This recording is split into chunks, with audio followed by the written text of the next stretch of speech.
Selamat datang kembali teman-teman dimanapun Anda berada. Semoga dalam keadaan sehat walafiat, selalu dalam lindungan Tuhan Yang Maha Kuasa. Dan pada video kali ini saya akan berbagi untuk teman-teman, bagaimana caranya untuk mengatasi memori mental block negatif terhadap uang. Saya rasa ini penting untuk dibahas karena ada banyak orang di luar sana yang masih merasa punya memori mental block negatif terhadap uang. Memori tersebut masih tersimpan di bawah sadar pikiran mereka, atau punya keyakinan dan prinsip-prinsip yang justru itu menghambatnya untuk mendapatkan lebih banyak uang. Nah, saya secara pribadi menjelaskan hal ini bukan berarti saya sudah kaya raya dan sudah banyak uang. Tapi minimal saya sudah merubah pikiran saya dan keyakinan-keyakinan lama saya. Karena saya secara sadar sudah mengetahui apa penyebab penghambat aliran uang masuk ke diri kita, yaitu memori program mental block, atau penolakan terhadap uang, yang tersimpan di bawah sadar saya. Akhirnya, memori mental block tersebut sudah saya lepaskan, sudah saya netralkan, dan saya ganti dengan mental baru. Dan saya saat ini bersyukur, yang mana sedikit demi sedikit ada peningkatan keuangan, finansial dan ada perbaikan secara ekonomi di diri saya. Di mana saat ini tidak sama dengan tahun kemarin. Tahun ini secara finansial pendapatan saya jauh lebih baik daripada tahun kemarin. Nah, sekarang ini, mari kita bahas beberapa memori pikiran mental block negatif tentang uang. Penolakan terhadap uang, yang merupakan penghambat aliran keuangan masuk di diri kita.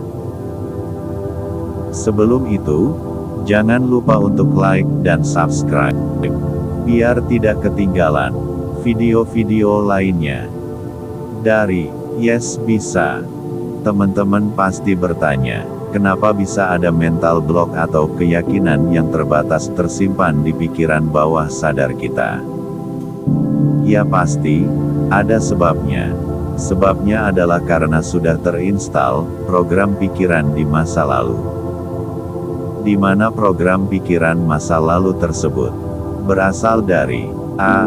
Ajaran, didikan atau edukasi masa lalu yang diberikan oleh orang tua, keluarga, guru, lingkungan dan lain-lain kepada kita.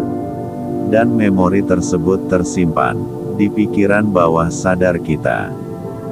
Tapi dalam hal ini Anda jangan menyalahkan mereka. Dengan menyadari semua ini justru Anda akan lebih dewasa. Dan itu merupakan bagian dari pengalaman kehidupan masa lalu Anda yang sudah berlalu. Dan Anda saat ini berada di masa kini. Saat ini juga, Anda bisa merubahnya. Mental block, yang berasal dari B. Pengalaman masa lalu, yang dialami sendiri dan menyebabkan trauma. Dari pengalaman tersebut meyakini bahwa uang itu adalah sumber masalah yang utama.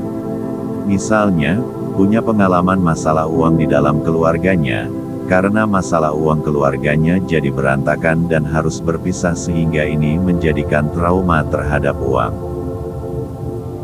Mental block yang berasal dari C. Pengalaman yang tidak dialami sendiri dan berasal dari baca-baca media informasi.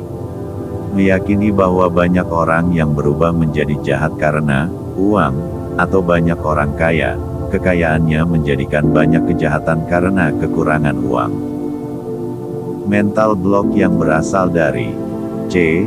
Prinsip dan keyakinan. Keyakinan itu terbangun karena seakan-akan bentrokan antara konsep agama dengan konsep yang ada saat ini.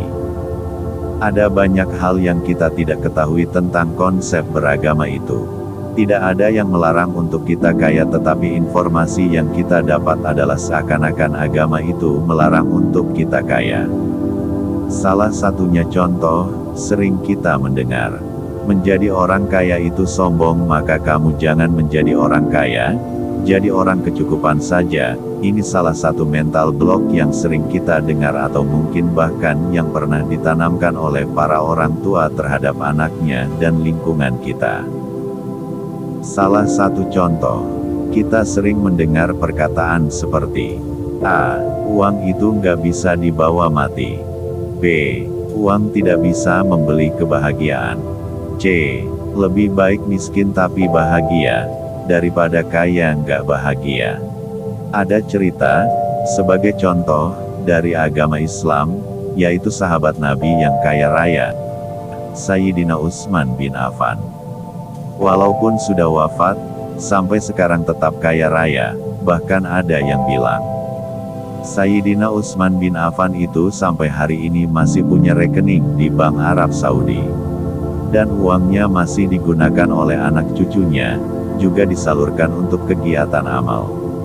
Sahabat Nabi itu sangat taat pada agama dan Rasulnya.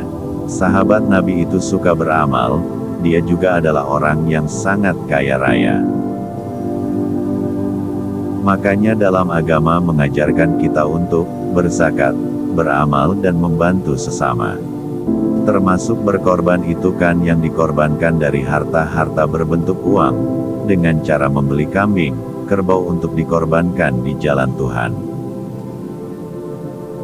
Nah sebetulnya kalimat seperti, uang nggak bisa dibawa mati, itu lebih tepat disampaikan kepada A. Orang kaya tapi sombong yang tidak beramal dan membantu fakir miskin. B. Orang kaya, tapi suka pamer kekayaannya. C. Orang kaya yang suka membanggakan dirinya dan menghina orang lain. Pekerjaan orang seperti ini hanya menumpuk harta. Kadang-kadang jenis orang seperti ini, cara pekerjaannya mengambil yang bukan miliknya seperti korupsi, mencuri dan menggunakan hartanya untuk hura-hura dan tidak bermanfaat, dan tidak peduli pada sesamanya.